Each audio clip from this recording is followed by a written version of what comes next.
जब भी वायरलेस संचार या रेडियो की बात होती है, तो इतिहास की किताबों में एक ही नाम लिखा मिलता है, गुग्लिएल्मो मार्कोनी।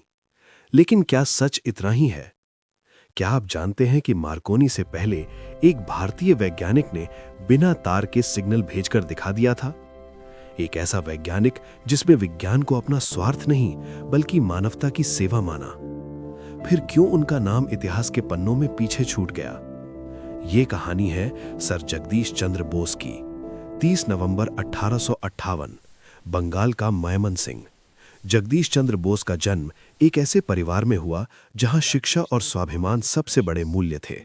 उनके पिता भगवान चंद्र बोस एक डिप्टी मजिस्ट्रेट थे, लेकिन उन्होंने अपने बेटे को अंग्रेजी स्कूल में नहीं, बल्कि एक स्थानीय विद्यालय में भेजा। वे चाहते थे कि उनका बेटा पहले अपनी भाषा, अपनी मिट्टी और अपने लोगों को समझे। यहीं से बोस के मन में देश प्रेम और समानता की भावना पैदा हुई। आगे चलकर वे कलकत्ता के सेंट जेवियर कॉलेज पहुंचे। वहां उनकी रुचि भौतिकी में बढ़ी। उच्च शिक्षा के लिए वे इंग्लैंड गए और कैम्ब्रिज विश्वविद्यालय में प्रवेश लिया। वहां उन्होंने प्राकृतिक विज्ञान की पढ़ाई की और विद्युत चुंबकीय तरंगों पर गहन शोध शुरू किया। यही वे तरंगे हैं जिन पर आज का रेडियो, वाईफाई और ब्लूटूथ आधारित है। साल 1895, कोलकाता का टाउन हॉल।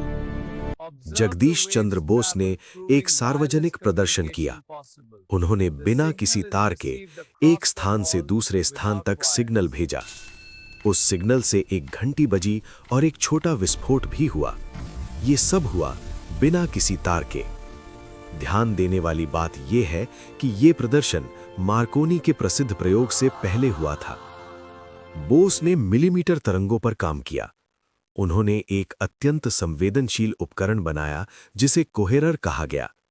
ये उपकरण रेडियो तरंगों को पकड़ने में सक्षम था। बाद में इसी प्रकार के उपकरण मार्कोनी के वायरलेस सिस्टम में भी उपयोग किए गए।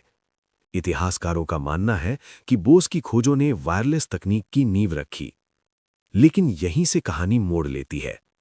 जगदीश चंद्र बोस का मानना था कि विज्ञान किसी एक व्यक्ति की संपत्ति नहीं होना चाहिए। उन्होंने अपने आविष्कार का पेटेंट नहीं कराया। उन्होंने अपने शोध पत्र खुले रूप से प्रकाशित कर दिए। दूसरी ओर मार्कोनी ने अपने वायरलेस सिस्टम का पेटेंट करा लिया। जब दुनिया ने वायरलेस संचार की शक्ति देखी तो नाम जुड़ा मार्कोनी का, और बोस का योगदान धीरे धीरे पीछे छूटता चला गया। 1901 में मार्कोनी ने दावा किया कि उन्होंने अटलांटिक महासागर के पार सिग्नल भेजा। ये एक बड़ी उपलब्धि मानी गई। उन्हें अंतर्राष्ट्रीय ख्याति मिली। 1909 में उन्हें नोबेल पुरस्कार से सम्मानित किया गया और इतिहास की किताबों में वायरलेस का जनक मार्कोनी को कहा जाने लगा, जबकि बोस का नाम केवल वैज्ञानिक पत्रिकाओं तक सीमित रह गया।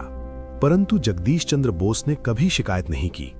उन्होंने अपना ध्यान पौधों के अध्ययन की ओर मोड़ दिया। उन्होंने क्रेस्कोग्राफ नामक यंत्र बनाया जो पौधों की सूक्ष्म गतिविधियों को माप सकता था।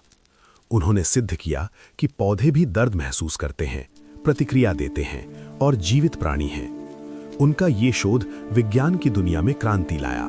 जब वे प्रेसिडेंसी कॉलेज में प्रोफेसर बने तो अंग्रेज शिक्षकों की तुलना में उन्हें कम वेतन दिया गया। उन्होंने इसे स्वीकार करने से इनकार कर दिया। 3 वर्षों तक बिना वेतन काम किया, लेकिन अपने स्वाभिमान से समझौता नहीं किया। अंततः ब्रिटिश सरकार को झुकना पड़ा और उन्हें समान वेतन देना पड़ा। तो क्या मार्कोनी ने सब कुछ चुरा लिया? इतिहास इतना सरल नहीं होता। मार्कोनी ने तकनीक को व्यावसायिक रूप दिया, दूर तक पहुंचाया। लेकिन यह भी सच है कि जगदीश चंद्र बोस की खोजों ने उस तकनीक की नींव रखी। आज जब आप वाईफाई का उपयोग करते हैं, रेडियो सुनते हैं या ब्लूटूथ से जुड़ते हैं, तो याद रखिएगा, इस कहानी में एक भारतीय वैज्ञानिक का भी योगदान है। सर जगदीश चंद्र बोस, एक ऐसा नाम जिसे इतिहास ने कम आंका, लेकिन विज्ञान कभी नहीं भूलेगा।